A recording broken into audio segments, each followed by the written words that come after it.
کہ ہم اہل سنت و جماعت جو حدیث پاک ہے نا من کنت مولا فعلی مولا، اس حدیث کو مانتے ہیں، اس کو بیان کرتے ہیں، اس حدیث پر ہمارا ایمان ہے، ہم علی کو اپنا مولا مانتے ہیں۔ کیا مانتے ہیں بولو؟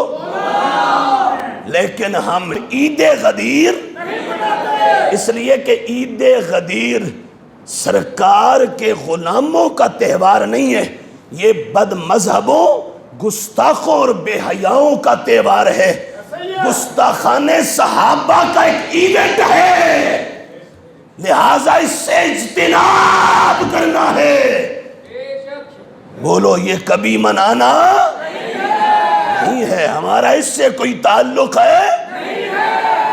حدیث غدیر تو نبی پاک علیہ السلام نے عطا فرمائی ہے، اور عید غدیر یہ نبی پاک علیہ السلام کے دنیا سے تشریف لے جانے کے 350 سال کے بعد ایک شیعہ اور رافضی تھا، گستاخ صحابہ، معز الدولہ، اس نے یہ سب سے پہلے یہ عید شروع کی تھی۔